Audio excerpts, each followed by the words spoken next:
Good morning, everybody. Welcome to Encounter Church. We're going to start by singing some songs. I'd love it if you would stand and sing with us.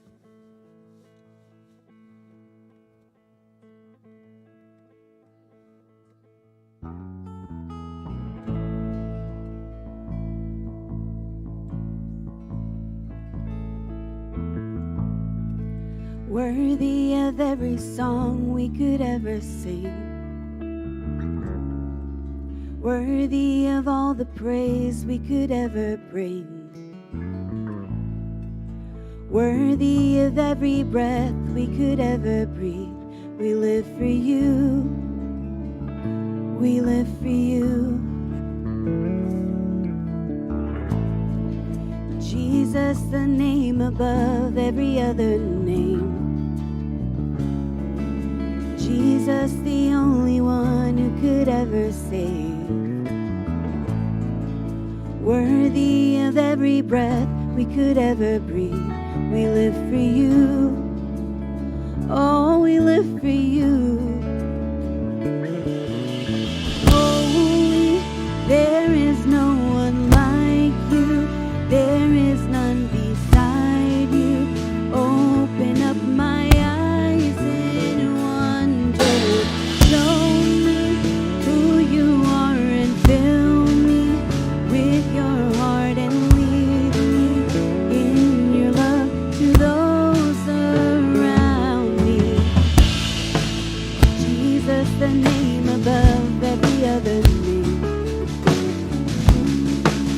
Jesus, the only one who could ever save.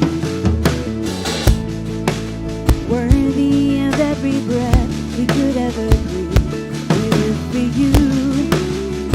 Oh, we live for you.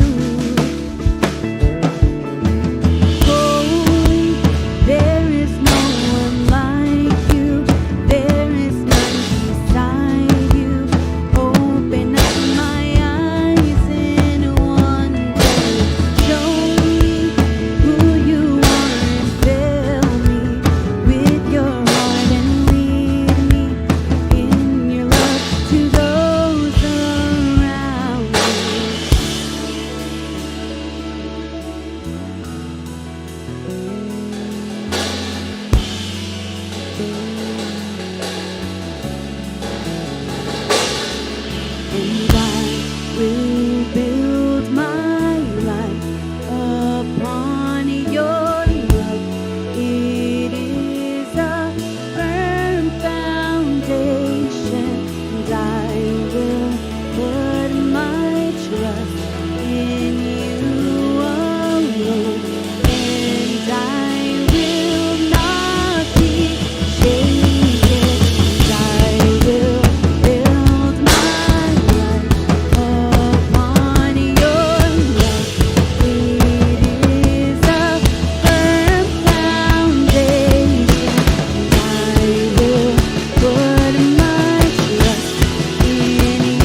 quaked before, moved by the sound of his voice. Seas that are shaken and stirred can be calmed and broken for my regard. Through it all, my eyes are on you. Through it all, it is well. Through it all, my eyes are on you. It is well with me.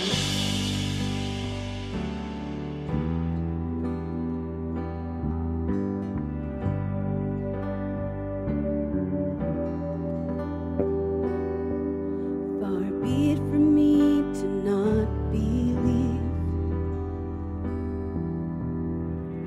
even when my eyes can't see. And this mountain that's in front of me will be thrown into the midst of the sea. Through it all, my eyes are on you.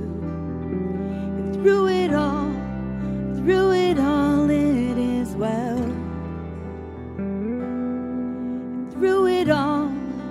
Through it all, my eyes are on you. It is well. It is well. So let go.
is well. Through it all, my eyes are on you. It is well with me.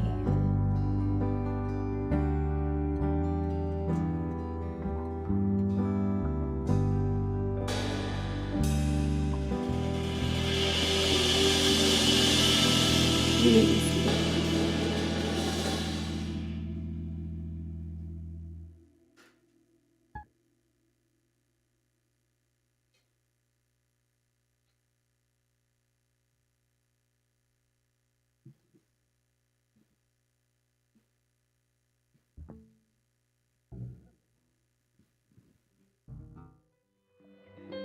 Grab my hand. You can do this.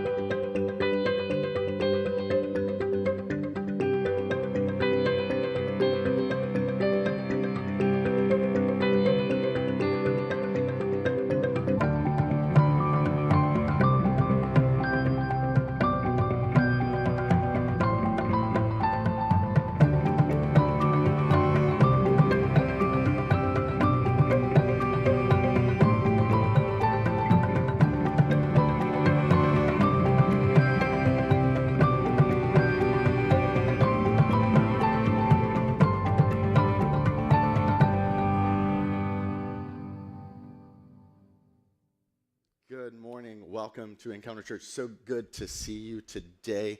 My name is Chris Causey. I'm the lead pastor, and if you've been here in the last few weeks, you haven't met me yet.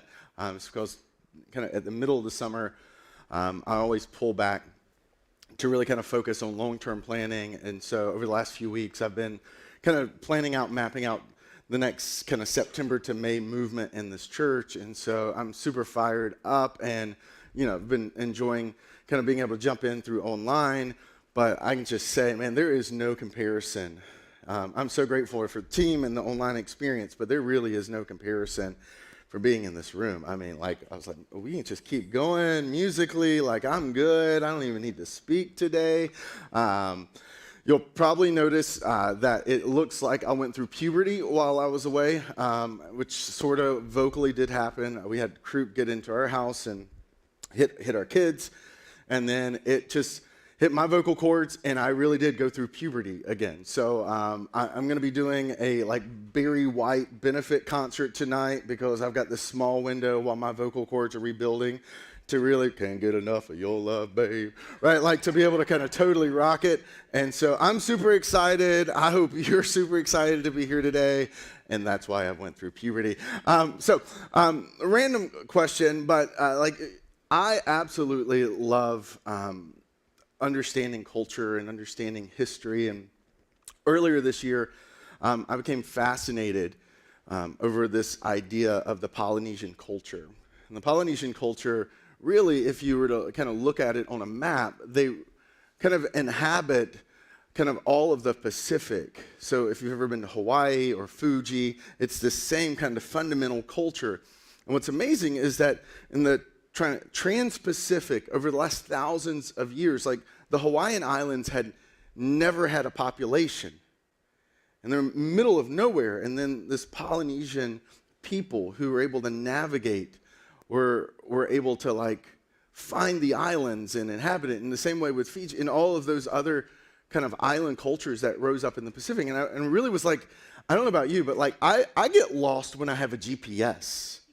Right, and so the idea that somehow in a small sea kind of vessel that this group of people singing sea shanties could navigate thousands of miles across the Pacific just blows my mind. If you pushed me out in the Pacific today with a satellite phone, a GPS, and a motorboat, I still don't make it back. And yet they were able to do this as a culture. In some ways, what they learned to do, I think, is a really good starting point for the next 2-week conversation I want to have around this concept of follow. And the reason the Polynesian culture the people were able to do this, the reason that kind of explorers around the globe were able to do this over the last 1,000 years was because of one of the most significant stars in the night sky, the one called Polaris. Now, prior to this map, if I was a betting person, none of us in this room, including me, would have been able to walk outside in a night sky and point to Polaris. But Polaris has another name. It's called the North Star. In various cultures around the world, this star has different names, but they all essentially mean the same thing, the one that's fixed. You see, because of Polaris and its kind of directionality and where it is and Earth's wobble and kind of lean, the Polaris stays fixed through the night sky. And if you ever want to impress someone who is not listening today, you can be like, oh, by the way, there's Polaris, right? If you have a hot date coming up, and maybe that hot date really is just blown away by your ability to kind of point out one star, only one star in the night sky, here you go. Polaris is directly in line from the Big Dipper, and it's part of the Little Dipper, and it's the tail. And you can further wow them and be like, actually, Polaris looks like one star, but it's actually 3 stars. And they're like, oh my goodness, mind blown. And at that point, you should probably start playing Kiss the Girl or Can You Feel the Love Tonight? Because it's just happening at that point. It really is just happening at that point. All right, anyways, that's my contribution to your life, whether you're married or you're looking to be married. I just gave you a gift. Teenagers, I just gave you a gift, right? It's like, hey, did you ever notice that's Polaris? And then it's just your arm. This is pretty much how I found Jenny. And this one star did it. It transformed her life. It was amazing. I hope you embrace it too. But people's ability to focus and fix on Polaris allowed them to navigate thousands of miles across the Pacific Ocean and across the Atlantic Ocean. And this idea of being able to focus and fix and follow is really not too far off from the idea of Christianity. Because one of the very first words that was used in the Christian faith, the very first invitation that Jesus gave was an invitation to follow. And this idea of follow isn't some strange, weird religious thing. It's how people navigated around the world. It's how you and I learned our professions. It explains why toddlers, if you're ever parented a toddler, you ride a roller coaster of being like, this is the sweetest, cutest kid ever, to holy moly, I wonder if this is what like Hitler's family thought when he was younger, because this is a sociopath just waiting to form. They can swing that in like 35 seconds. My son got put on steroids with his croup thing, and roid rage is a real thing. And being around a toddler with that, you're like, should we just put them in a bubble that's protective and come back and we can drop off food and we come back in 3 or 4 days later? And why is he doing that? Because he's just following his impulses and his emotion. Follow is a very natural human thing. And it's how we navigate life. It's how we navigate who we are becoming. And so that's why there's no surprise that when Jesus walks up to his first ever potential follower, he says to them, hey, follow me. Learn from me. And over the next 2 weeks, I want to have a conversation around this word follow, looking at, second to Jesus' death and resurrection, the most extraordinary moment in the New Testament. It's found in the book of Acts, and if you're new to the Christian faith or new to the Bible, even if you've been around church or the Christian faith for a while, the book of Acts is part of a 2-volume set written by Luke. Luke was essentially a Ken Burns of his day. He was a documentarian. He had been paid money to go research this thing called the Christian movement. In order to thoroughly research the Christian movement, Luke settled on the idea of researching and writing 2 separate books. The first was on Jesus, who was the central figure of Christianity, which is where the book of Luke comes from. It's a research documentary kind of dig-in, investigative journalist approach by one of the smartest men in that area, in that region at that time. And I can say that because Luke writes in the language of his day in a way that when you compare all the other New Testament writers, you get a sense when you read their writing really how sharp and how educated they were. Paul was incredibly brilliant. When you read what Paul wrote in the original language, you pick up on Paul's brilliance. Luke, when you read what Luke wrote in the original language of the day, Luke's genius screams at you. Luke uses words. He's like those people, when you're around him and they're like, oh, the juxtaposition of the Polaris with the Big Dipper. And you're like, they just use big words, and it's not like they're trying to impress you with the Polaris thing, because the fact they also know big words, it's like it just flows out of them. Luke was that way. He uses words in his writings that you don't see in other books in the New Testament, because Luke was brilliant. So Luke writes the first book on Jesus, and he writes the second book on the church and the kind of the spread of this community across the world. And Luke embeds with those people. You can actually see it in the book of Acts. It goes from they to we, because he begins to travel with them. He spends time with them, learning who they are and what they're about. And so he meets these people, which is why we have this chapter that we're going to look at today, because Luke becomes friends with this man, arguably the second most influential man in Christianity, a guy that we now call Paul. At the time, kind of like Prince, had a different name. He was like Saul. And if you were to kind of map out the book of Acts 1 through 7 kind of has an upbeat, like Pharrell Williams, life is good, and there's a little bit of drops and some minor keys, but for the most part, it's pretty up and to the right.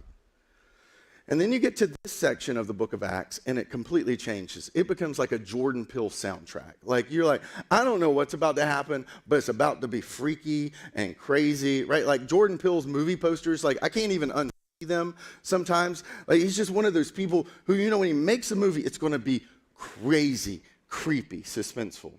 And this is what musically, soundtrack-wise, would happen at this point in the book of Acts that we're going to look at today. Because the whole vibe and emotional movement of the book of Acts transforms with these words, meanwhile, Saul. You see, up until this point, we haven't really known who he was. We just know that prior to this moment, he was there for the execution of Stephen.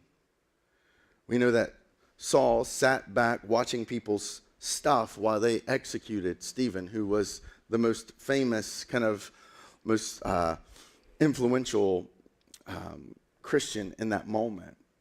And Stephen was brilliant, he was articulate, and he was a person who was known for his love and his action and how he served. And Saul watches him get killed. And he sees in the mob that there's a shift towards Christianity, and that this is his moment where he can finally step in and do what he's wanted to do. You see, Saul is a follower of a specific type of Judaism, a Judaism that was known for its complete religious commitment and devotion, its meticulous understanding of all the commands. In fact, this group, they were known as Pharisees. They were so diligent about memorizing scripture that the popular notion of the day was you could take a scroll, because the codex, the book form, wasn't exactly kind of a common thing yet. And so you could take a scroll of a Jewish scripture and you could hold it up and drive a nail through it. And Pharisees were so committed to memorizing scriptures that they could look and see how far the nail went into the scroll, and they could tell you, if it was a really sharp Pharisee, they could tell you where it landed, the sentence it was on, and the word it was touching. Like, fathom, like that's mind-blowing, the depth and detail that they knew about the scriptures. But it goes beyond that. They wanted to make sure they were being completely obedient to God, so they went through all of the Jewish scriptures and settled on roughly the number 600 to 613. And their conclusion was there's about 600 plus commandments that God has given us. And they turned it into a checklist to make sure that they were completely obedient to God. And one of the biggest no-nos in the Christian faith, in fact, kind of the number one on the top 10 list for them, was that you shouldn't have another God before him. And if you did, it was called blasphemy. It was kind of the theological term. And so Christians walking around believing Jesus was God was committing the number one no-no in the faith system. So this is why Saul, who is sharp. He's trilingual. He's being mentored by one of the brightest Jewish scholars in all of Jewish history. Till this day, is still one of the sharpest Jewish thinkers in all Jewish history. Like, he was a man who was up and coming. And he was so zealous, in fact, he would write in other writings later in his life, that he was flawless with keeping the 613 statutes.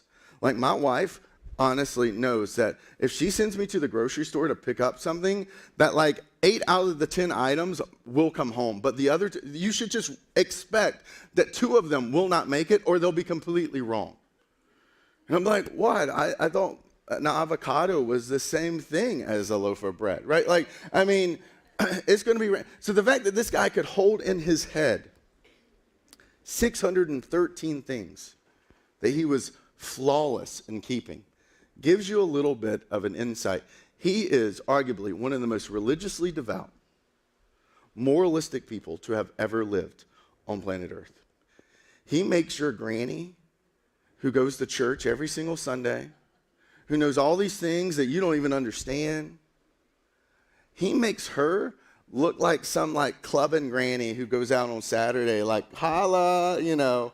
I mean, completely makes that woman look like, you know, like, don't even mess with her. She's crazy. I mean, this is how completely zealous Saul was, which is why you see the words, Saul was still breathing out murderous threats.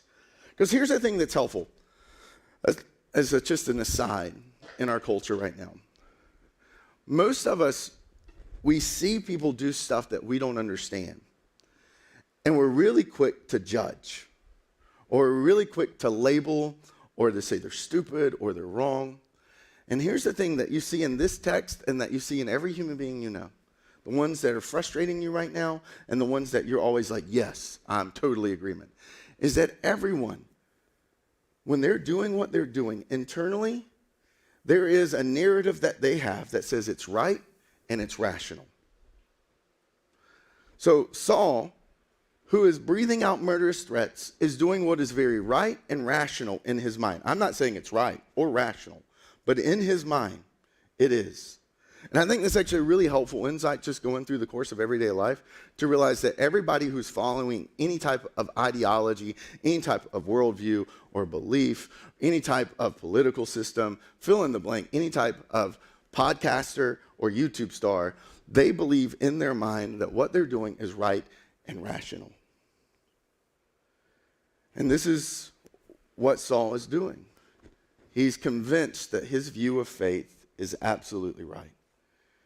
In fact, it's so right that to make sure he's doing it right, he's now going to the high priest and asking for letters to the synagogues in Damascus. Damascus is about 250 miles away from Jerusalem. The average person in the first century never traveled more than 110 miles in the course of their life, period.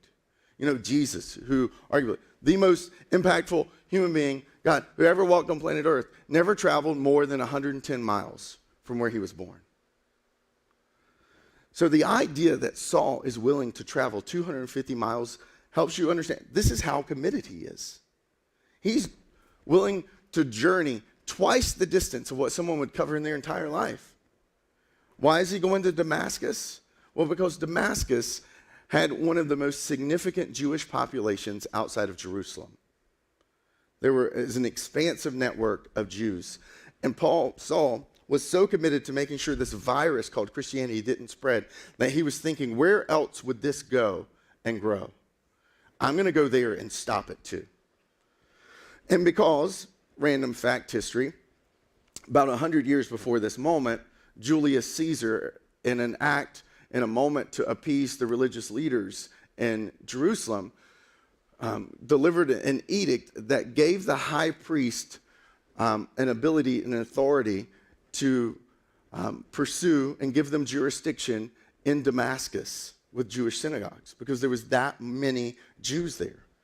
And so Julius Caesar himself, the first Roman emperor, had decided and had given this ability to police the Jewish people to the high priest. So this is why Paul goes to them. This is why Saul goes to them and says, I need jurisdictional papers to travel 250 miles to make sure Christianity doesn't keep spreading.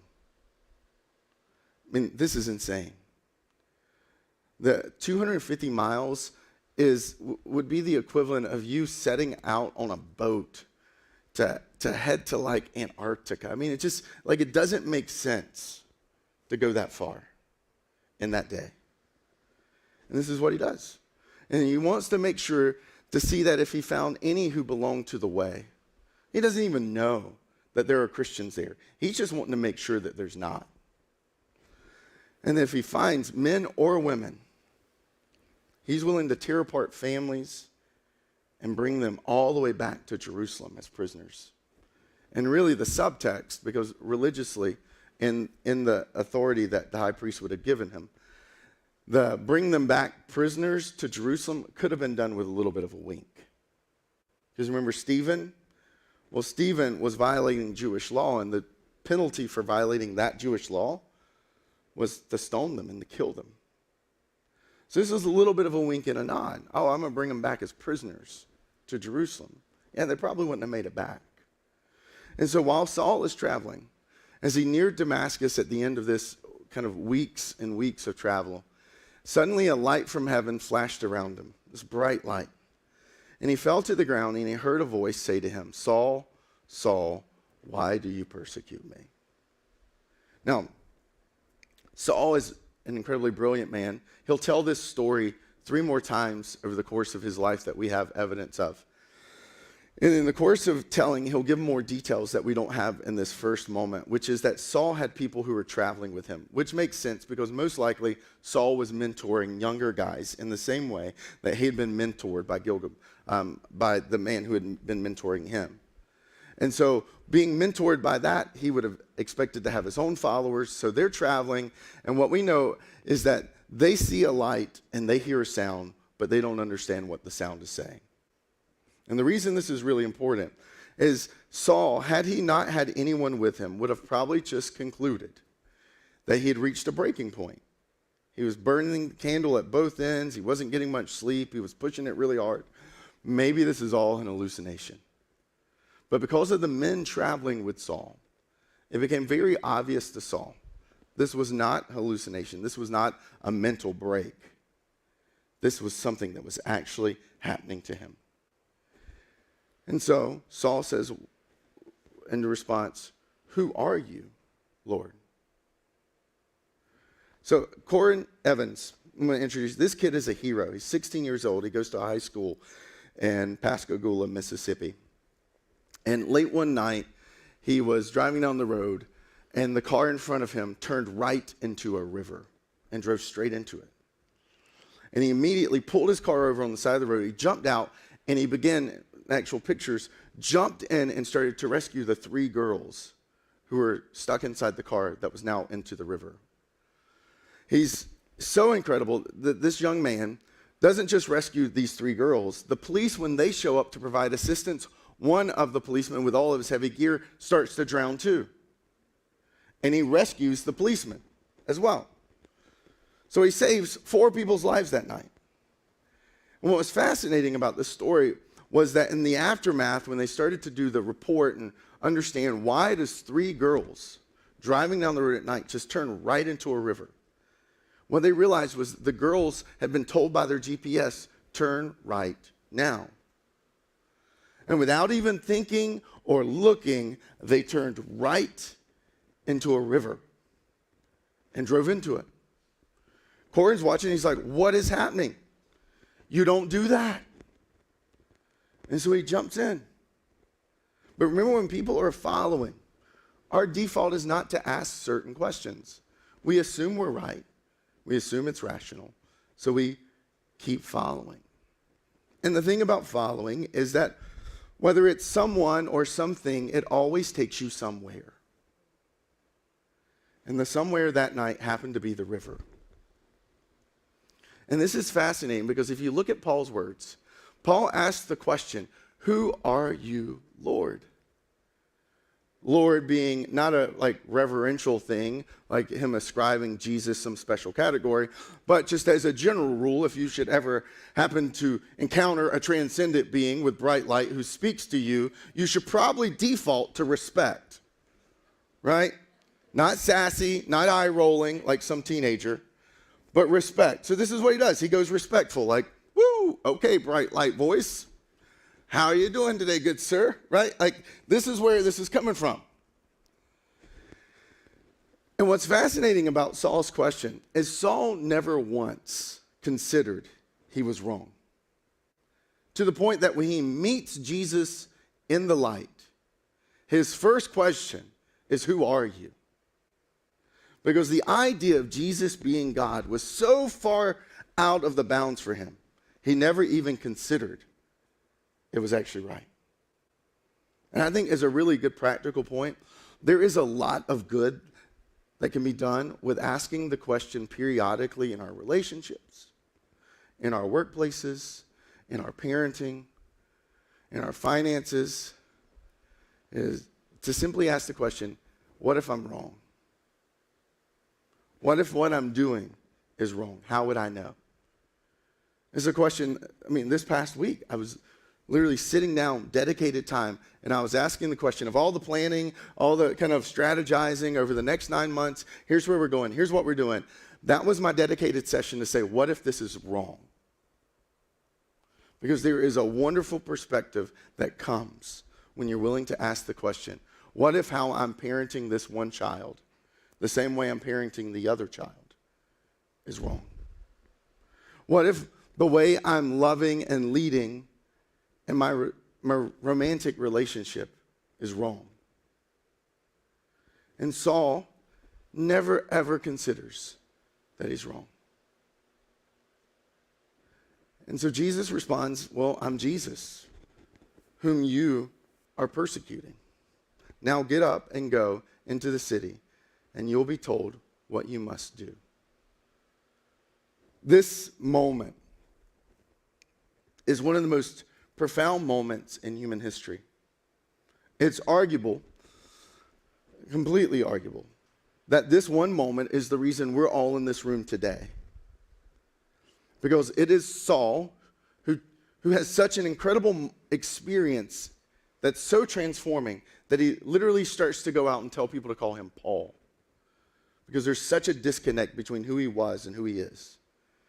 And it's Paul who then takes the Christian faith, which at that time had only been spreading within Jewish communities, and he decouples it from Judaism. And he goes beyond the Jewish bounds so that people who are not Jewish could hear the message.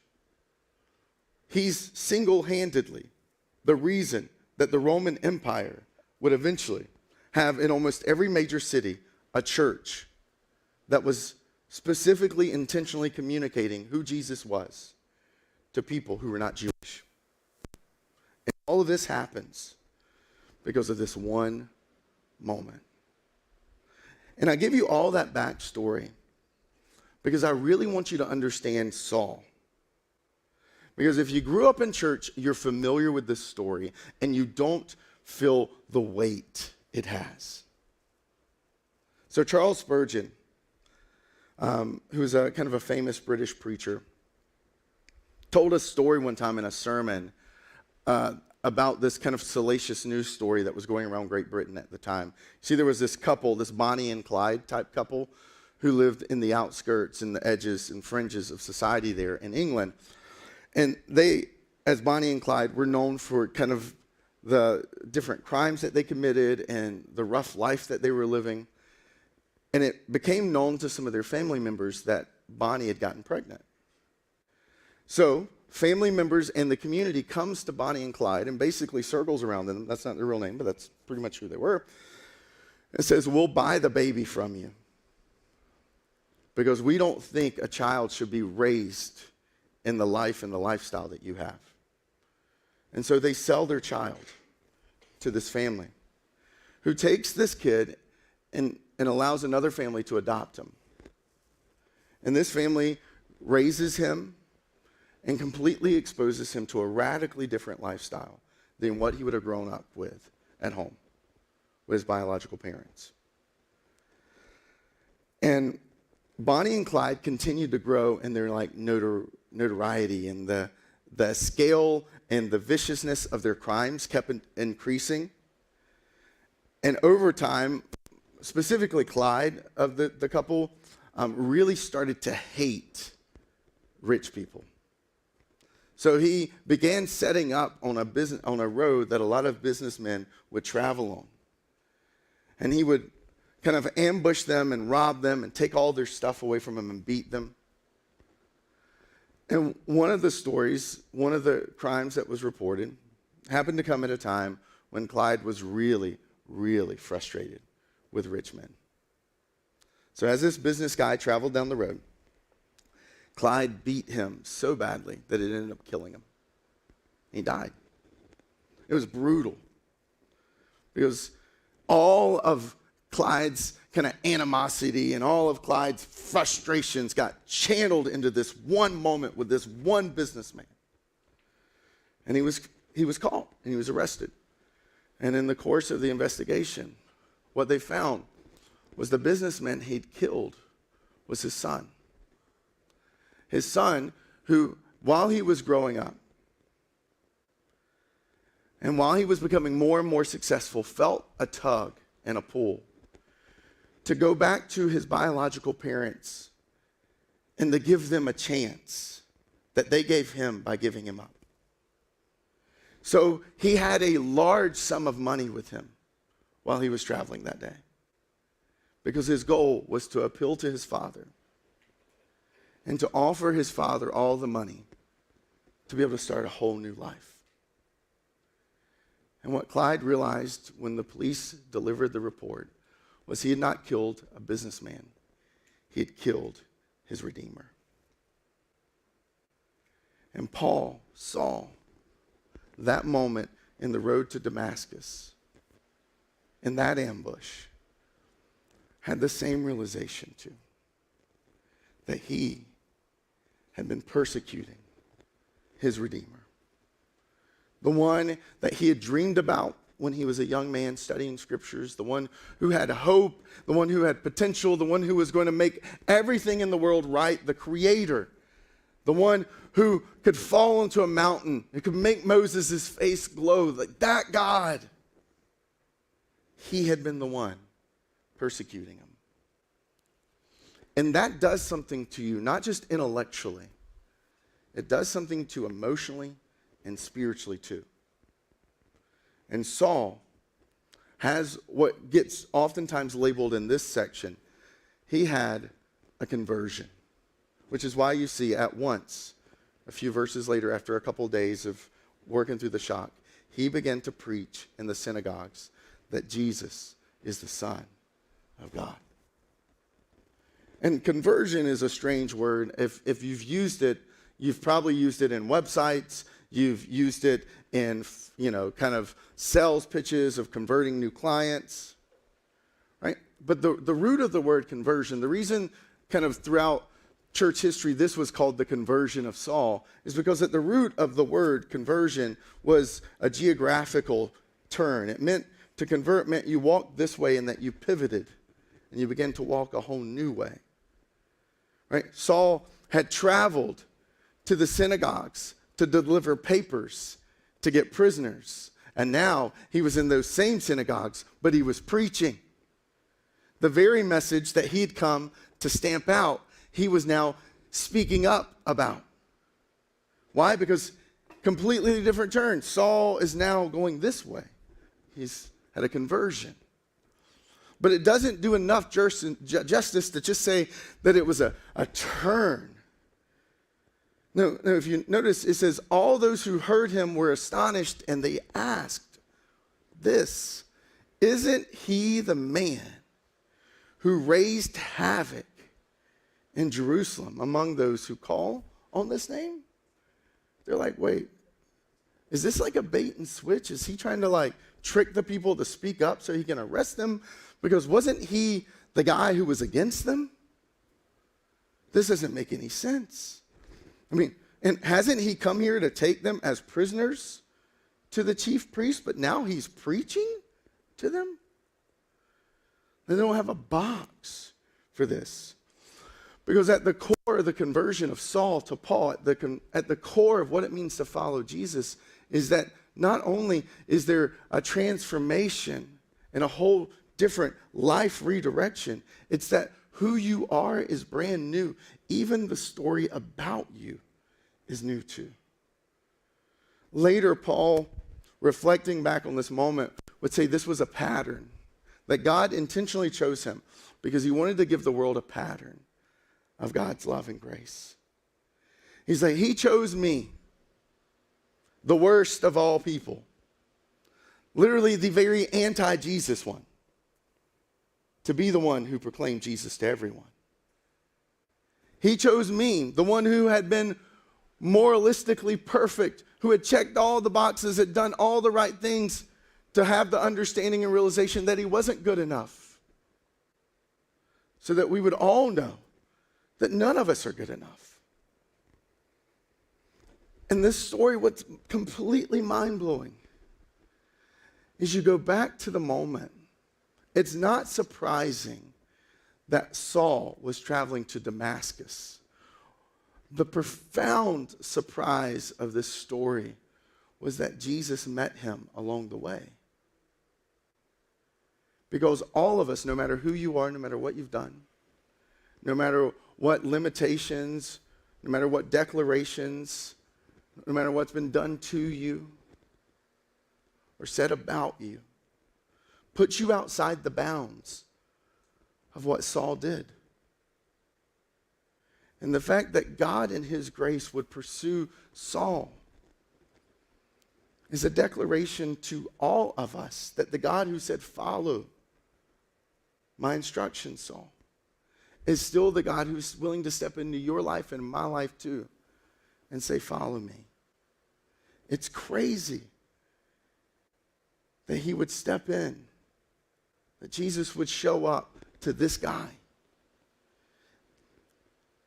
And Saul understands in that moment that who he is not enough, and who Jesus is more than enough.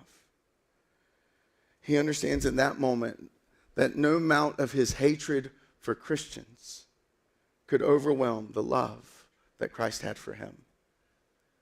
It's powerful. That's what's at the core of what it means to be a Christian, is that we follow him.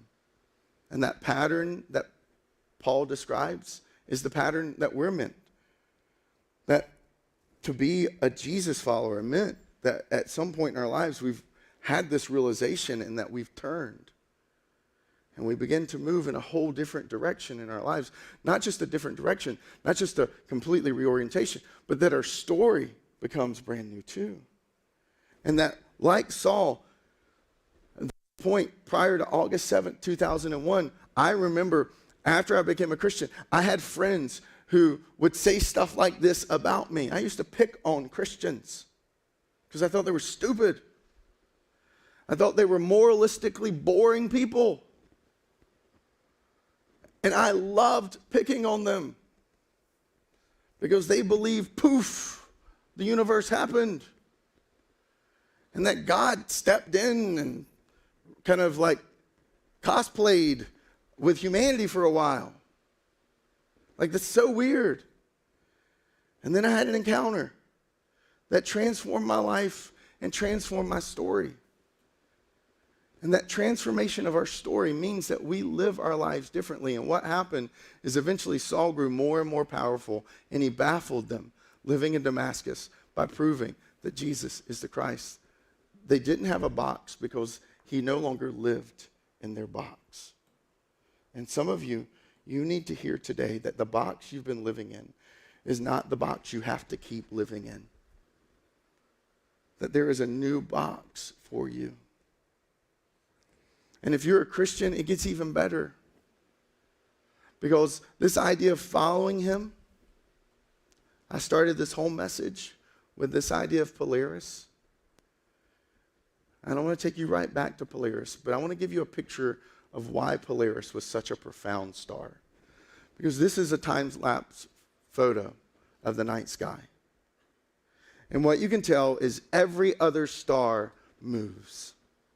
Every other star shifts. And yet, right in the dead center is this one tiny dot. And in the midst of the night sky, shifting, turning, it's the only star that doesn't. It's the only one that's fixed. It's the only one that you can truly anchor to navigate your way out of whatever you find yourself into. And this became the central focal point of Paul's life. Everything reoriented around that moment on the road to Damascus when he became a Christ follower. Which is why he would write later that when he was waiting to be beheaded on death row, that he would talk about his life like someone celebrating winning the Super Bowl. He's like, I have fought the good fight. I have kept the race, and now there is in store for me a crown of glory. And it's like, hey, Paul, you know that crown is going to be put on a head that's about to get chopped off, right? He's like, no, you don't understand. That's my fixed point. Everything. That's why I could say, I can do all things through Christ who strengthens me. I can walk through the deepest valleys. I can stand on the highest mountains. My life can fall apart around me to pieces, and yet I still have peace. Why? Because right in the middle, I know that there's a God who chased after me, even when I was chasing after the people who followed him. And that love and that grace transformed me. And I just believe that if a God who's willing to chase me at my worst and still love me, I believe that same God can sustain me through my worst too. And next week, I want to jump back to who Saul and Paul is, and I want to continue this conversation around follow. But I just want this to sit with us as we wrap up with our final song today. Because this northern star, this fixed point named Jesus, is the only thing that's not changing. 6 weeks ago when I last spoke here, like monkeypox and polio and, you just kind of run through the list, and like the Department of Wildlife in Massachusetts is now warning people about bears on the east side, and then they're roaming into like the northern part of eastern Massachusetts. Like the world I thought was crazy before these 6 weeks. Now it's even crazier. Right? The left has gotten even more left. The right has gotten even more right. And trying to navigate the middle is even harder to do. Everything is shifting because that's what everything does. It shifts and it changes. But he never does. That's the good news at the core of what he's come to do. So I'm going to pray for you, and then we're going to respond with a powerful declaration and a song. And then hopefully next week you'll be back or catch in, kind of jump in online, because I want to take this the one step beyond and say the rest of Saul's life, what did it look like because of this moment, and what does it look like for us who are Christ followers to continue to follow him faithfully. Let's pray. Father, thank you. Thank you for the opportunity and the privilege to know you, to know this about you. Thank you for who Saul is and who Saul became. And the reality that all of us, regardless of who we are, have hope in you. That there's nothing that we've done, nothing that we've become. There's nothing that's been done to us or said about us that can transform or take away or rob from us the love and the grace of God freely given through Jesus. So thank you for the simple but very powerful message about what it looks like to follow him. And for those who are following him already, Father, I pray that even in this final song, that you would encourage them and inspire them through whatever they're walking through. And for those who have never considered who he is and whether or not you, Jesus, are, in fact, the way of life, that you would inject in their mind the simple thought, how might I be wrong about Christianity? And thank you for the gift of your word, of the Bible, and the fact that there is no grave that could hold him, and there's no grave that can hold us down too. In Jesus' name, amen.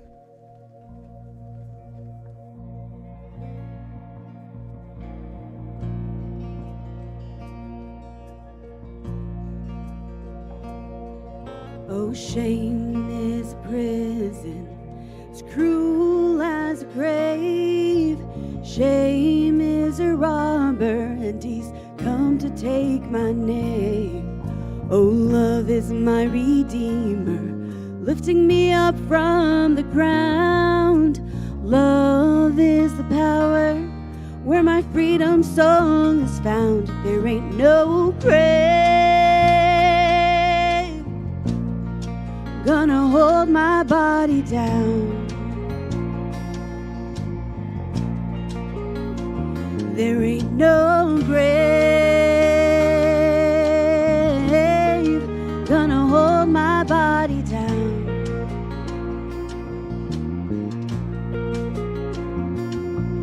When I hear that trumpet sound, I'm gonna rise up out of the ground. There ain't no grave gonna hold my body down.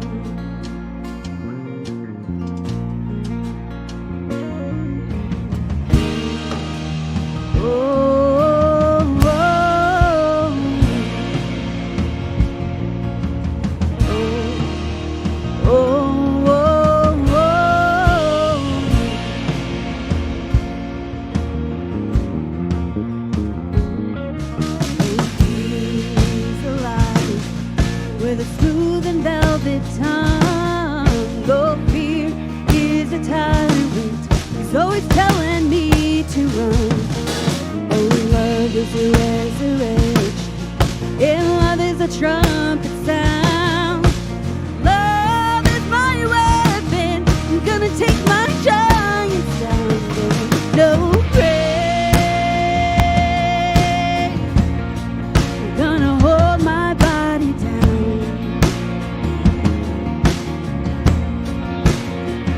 There ain't no grave gonna hold my body down.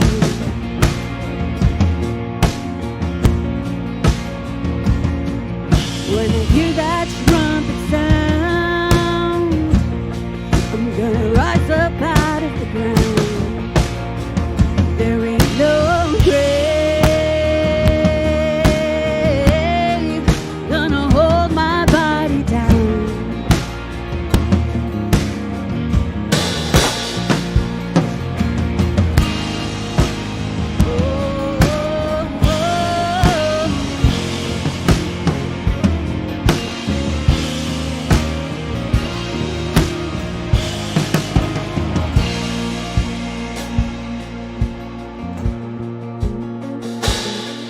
Oh, there was a battle, a war between death and life, and there on a tree the Lamb of God was crucified, and he went on down to hell.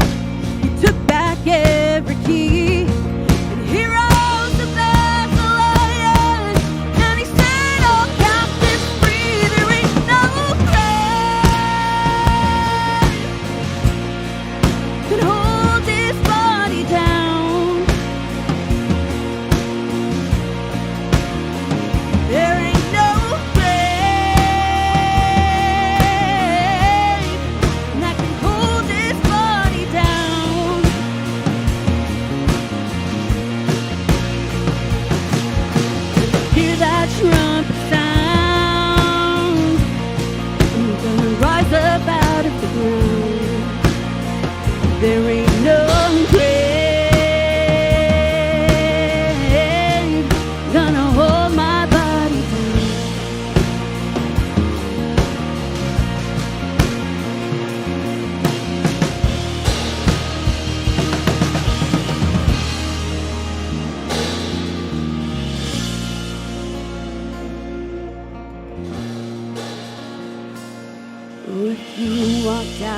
of the grave I'm walking to.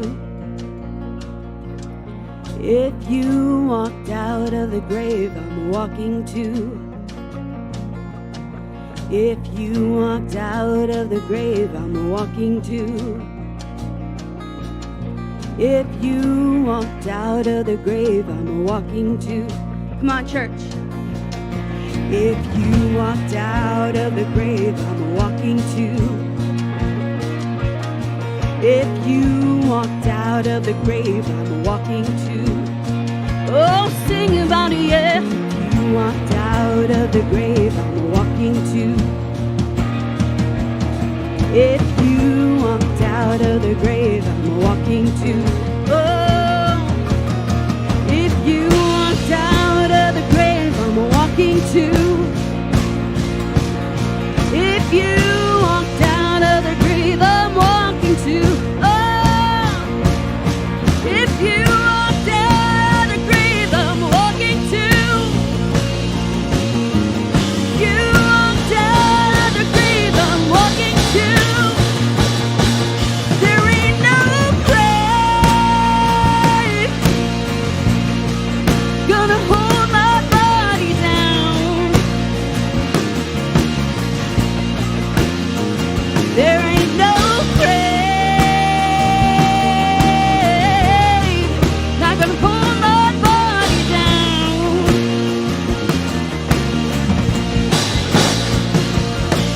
When I hear that trumpet sound, I'm gonna rise up out of the ground. There ain't no grave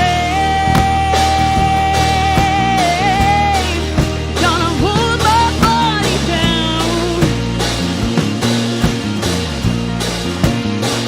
There ain't no grave gonna hold my body down.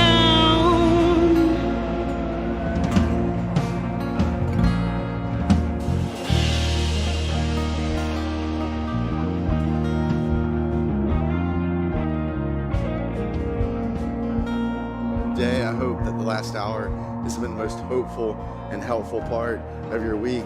And quite honestly, after that song, you might want to check your pulse if it was not, right? I mean, it's just, woo! We can just keep running that one again.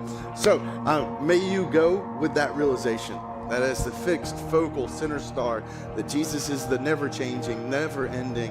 His love and His grace for you is there's nothing you could ever do that goes beyond the ground and the grace and the reach of that. So may you walk with that confidence and walk in that strength this week. And if you're new here today, I would love to, or you've been new in the last few weeks and I haven't met you, I'd love to meet you. We have an app that we've created just for you with all kinds of great resources. If you're curious about Christianity and exploring it, there's an icon there for that where we literally want to send you a free book. But we just want to help you and journey with you wherever you find yourself. So we have an app, encounterchurch.com/app. But even better, not even better, but just as good is we have a amazing coffee mug that we want to give you as a thank you for being here today. So if you're new and I've never met you, I have a coffee mug for you, okay? And so please stop by on the way out, and I look forward to seeing you back here next week as we continue this series called Follow. God bless you.